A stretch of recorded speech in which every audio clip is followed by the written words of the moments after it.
For many families, saving money is a struggle. The problem is so severe, the Federal Reserve found that the average American saves only about 3% of their income, and nearly half of U.S. households cannot come up with $400 to cover an emergency without borrowing or selling something.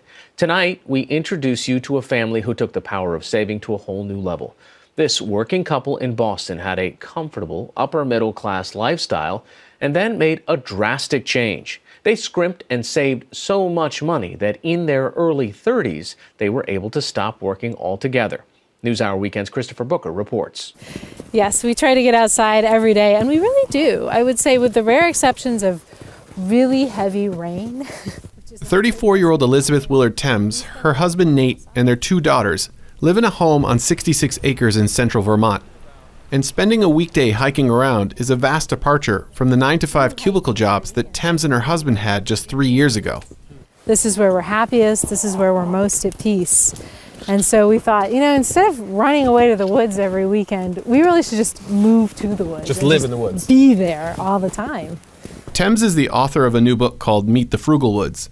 It takes its name from the blog she's been writing since the spring of 2014.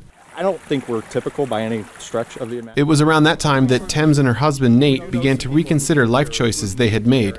They were very comfortably living in Cambridge, Massachusetts, Elizabeth working as a fundraiser for a public media station, Nate as a software engineer. We were sitting in a coffee shop, and I was looking at our reflection in the mirror of this coffee shop, and I was wearing, I think, like $200 leather boots. And my husband is wearing like this hipster outfit, and he's got a hipster beard. And I was thinking, who are these people? How have we gotten to this place where we used to live in a basement apartment and really sort of scrimp by, but we'd been able to buy a home and we'd reached that sort of very pivotal financial goal, and then we just coasted. The couple, then childless, knew they were extremely fortunate. They had graduated debt-free from a state university and both found well-paying jobs that allowed a more than comfortable lifestyle. They knew they were better off financially than the vast majority of Americans, but that day they decided to radically change their lives and live as cheaply as possible. The idea was to save as much money as they could in order to quit their jobs, leave the Boston area, and move to the woods. My husband asked me, when are you happiest? And I said, I'm happiest when I'm out hiking in the woods. Obviously that's when I'm happiest. And he said, then why are we living in the city? Why are we spending all this money on this lifestyle that is not really bringing us that high level of contentment? Before they started, they were already saving a lot, about 40% of their take-home pay. I've always been a frugal person, and I've always wanted to be financially comfortable and safe and stable and to have a good emergency fund built up. But going from 42 to 70, 80%, that is a question of holistic transformation. So it's not just, well, I'm going to sort of cut out one restaurant meal a week. We're not eating out at all ever again. Saying no to restaurants was just the beginning. They pledged to buy no new clothes. They learned to cut each other's hair. They even occasionally searched through dumpsters, taking home everything from winter coats to stemware. In 2014, they managed to save 71% of their income. Although the Thames don't disclose hard numbers about their income or net worth, they do blog about how much they spend. Each month they catalog their expenses, from mortgage and property taxes to groceries to the occasional splurge on beer. And for items they haven't been willing to give up, like seltzer water, they found workarounds. And I went on the internet and I was like, has anyone attached a big tank to a seltzer machine? And it turned out that people had. And so the Thames found that a 20-pound CO2 tank could produce a liter of seltzer for less than a penny. Why the decision to share this with the world? Frugal Woods began really for myself, just as a way to sort of articulate our thinking and explain to our family and friends, here's what we're doing. And then it grew into this much broader mission of reaching people, and I can share with people what I've learned. I'm not a financial expert. I don't have a degree in finance. I'm not a certified financial planner, but I think I have a unique and very personal approach to how to manage money. Unique and personal approaches to managing money are not hard to find on the internet. Frugal Woods is part of a robust and varied online community advocating spending less to retire early. Thames gave birth to their second daughter earlier this year and believes that parenthood, particularly for stay-at-home parents like them, can be done for less than you might think. Marketing is targeted right at new parents. You're terrified. And I had those moments where I thought, I will spend anything, right? To help my child sleep, eat, learn, grow, develop. And since I already had this frugal mindset enshrined, I was able to step back and say, no, I know that nothing I buy is actually going to yield the desired result. All of our daughter's things are used. So the furniture, the clothing, the shoes, the coats, the boots, it's all used. Do we have peanut butter in there? Though he says he doesn't have to, Nate chooses to continue to work for a political nonprofit from their home in Vermont. The job also provides health insurance for the family. Although Elizabeth has left her fundraising job, she prefers to say she is financially independent as opposed to retired. In fact, she earns money from her blog and now her book, too. Retirement evokes this idea of sort of doing nothing and laying around on a beach, which would be nice. But my husband and I are both people who love doing and love working and love having projects. Being financially independent means that we do not have to work in order to live and eat and feed our children. But we do work that we're passionate about.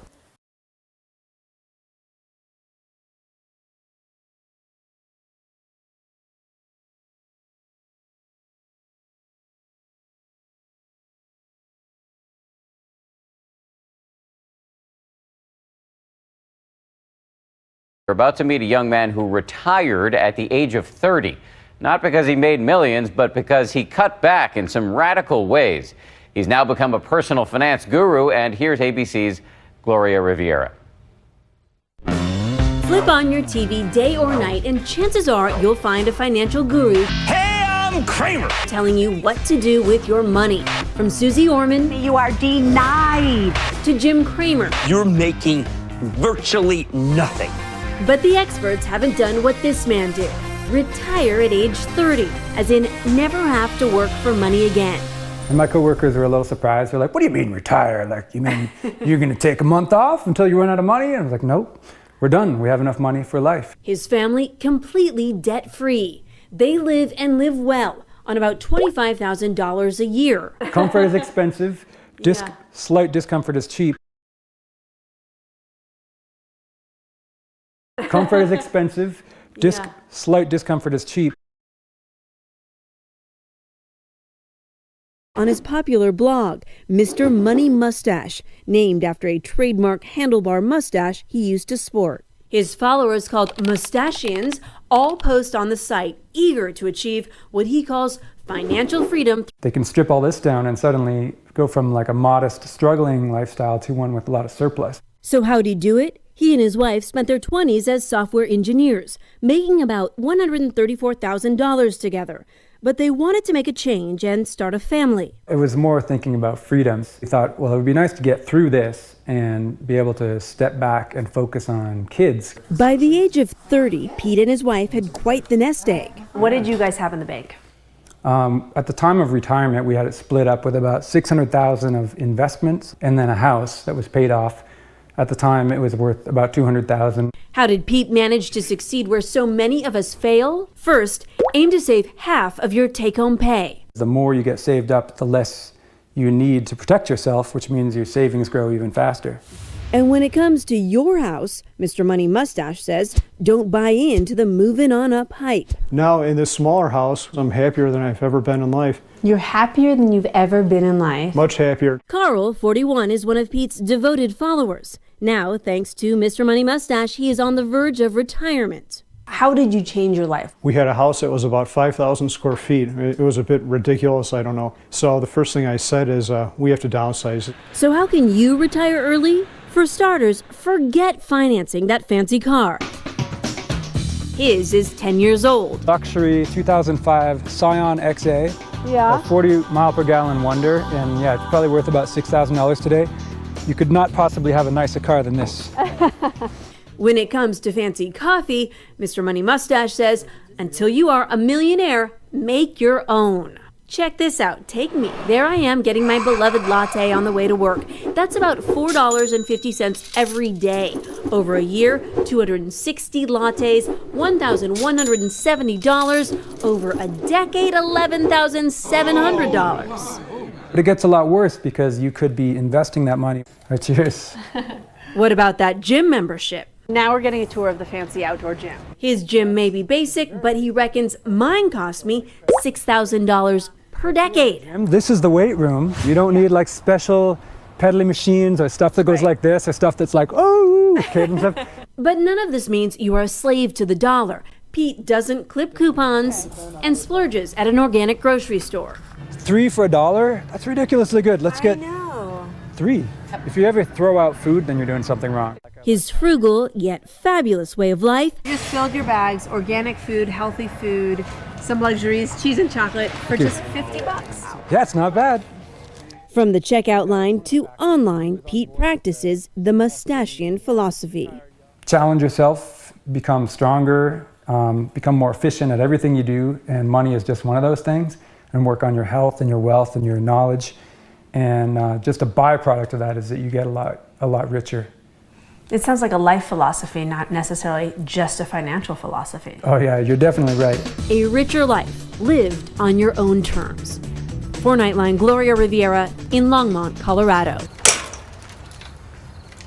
Pete Adeney almost always leaves his Longmont, Colorado home on 2 wheels instead of 4. It's a lot cheaper.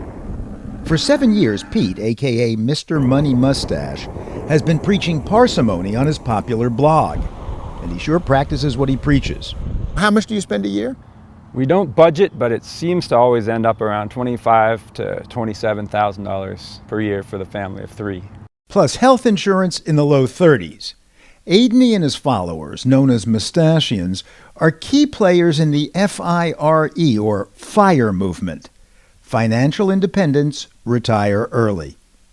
We do mean early. Adeney and his wife left their engineering jobs in 2005. So we were 30 at the time. Mark and Sina Ebersole no longer have to work either. How old are you? 37. 35.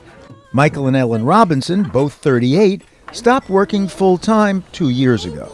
I had this concept that saving as much as we could, as early as we could, would allow compound interest more time to do the work. How do they all do it? Adeney saved 50 to 75% of his income over 9 years as an engineer. We just did a little bit less than most people of our income level, and that was enough to save it. The U.S. tradition is to spend pretty much everything we earn. We only have like a 3% savings rate. You just don't do that, and you always have a choice. How much did you wind up saving? Today would be about 1.1 million or a little bit less. That was what we decided was enough to live on forever. On his blog, Adeney espouses the so-called 4% rule. If you salt away and invest in stocks 25 times your annual spending, you can then withdraw 4% of your savings each year of retirement. But isn't the market risky? Put the money in the broad economy through index funds where you own thousands of companies. Very conservative, and it's going to fluctuate just because the stock market fluctuates. But if you're just taking a small amount each year, you don't care at all about that. Like a stock market crashes, you're still taking your little 4%. The stock market goes up, you're still only taking 4%. So that averages out over time. Don't spend money on things you don't actually need, he says. And don't drive so much. That's my biggest winning secret to a wealthy life, is just get out of the car a little bit. Driving is way, way more expensive than what most people think. Most people think about gasoline as their cost of driving. Really, it's about 5 times higher than that. So pretend gas is $15 a gallon, then you're starting to get an estimate of how expensive driving really is. Due to depreciation, maintenance, insurance. Adeney also saves so much because he's a do-it-yourselfer. Take his house. The one that we live in now, I built almost entirely from scratch. So you put in your own plumbing? Yeah. You did your own flooring? Yeah, that's part of a house. You did your own electricity? I would do my own heart surgery if it was safe. Last year, Adeney renovated a dilapidated building on Longmont's main street to create a co-working space for fellow mustachians. And he added what he calls a tiny house conference room. It was just $3,000 in materials, partially from Craigslist, and then we get a dedicated office that's year-round, insulated. On top of the tiny house, nourishment that costs even less. I'm not an apple expert, but I just call these delicious free apples. So, delicious free. So cheers. Cheers. So one of the ways we save money is by only shopping at thrift stores. Aidney has acolytes aplenty. 38-year-old retired teacher Ellen Robinson's trick? Don't buy anything new. This is from the loft, and you can buy that for closer to $8 instead of buying it for $50. As for the furniture in the home Ellen shares with husband Michael and their 2 young children, pretty much all hand-me-downs. The couch was a hand-me-down from my grandparents. These pieces of furniture right here were hand-me-downs when the office that Michael worked in had to downsize. The lamp, a friend from my work gave that to me. Coffee table? This was actually something I bought at a resale shop. By now it will not surprise you that the family car is also secondhand. We bought this 2007 Prius used for $8,000 about 4 years ago. And it's pushing about 195,000 miles, but it still works just fine for our family. One common feature of the FIRE movement, credit cards used strategically. So we get 6% on groceries if we use this card, so 6% back, 3% on gas, and 3% on department stores. Do you feel at all deprived? No, I do not feel deprived. Do you feel deprived? No, we don't. Yeah. I am not above the temptation. If I walk into the mall, I am just as drawn to all those things as anybody else. But I just have a dialogue in my head about the decision to very intentionally not buy those things, and also just very intentionally not going to the mall. I also would say that almost everybody can do better, and the lower your income level, the greater the benefit is of figuring out where your money's going. So the median income is $60,000 or whatever in the US for a household. And what's the best-selling vehicle? A $30,000 plus F-150 pickup truck. That's the problem. We all scale everything up just a bit more than we can afford. Because he argues cutting consumption isn't just about saving money. I would say it's immoral to drive like a 6-wheel diesel pickup truck compared to riding a bike or just picking the most practical car for whatever your needs are. Immoral because it's polluting the atmosphere. Yeah, it's because of your effect on other people and other living things. So like you're going to consume a lot more metal and a lot more fossil fuels. And even for debt-free higher earners like Mark and Sina Ebersol, becoming financially independent began as a heavy lift. It was pretty hard at the beginning for me, paring it down and saving. That was a very foreign concept for me. Did you like it? No. It felt a little bit like, are we wasting away our good years? 10 years later, the former dance instructor is grateful that she and Mark, an engineer, work only when they want to. We're working on opening a ballroom dance hall. It's kind of like a ballroom dance studio, but more social focused. Ellen Robinson relishes the reward of scrimping that drives the FIRE men and women seeking financial independence. It's not necessarily about not working, but it's the freedom that comes with not having to work. Right now, my kids are 4 and 2, and I'm home with them all day, every day, and not worrying about whether or not we can buy our groceries. As for Mr. Money Mustache himself, the goal is just to live a happy existence and maybe leave the world better than when you started. So I've done small businesses like carpentry, and a lot of dad work has been my biggest occupation, a bit of writing, some music. So I still have, if I'm lucky, another 55 years of retirement to go, and I'll let you know how that turns out. And for as long as I can, I'll be all ears. This is economics correspondent Paul Salman at Mr. Money Mustache headquarters in Longmont, Colorado.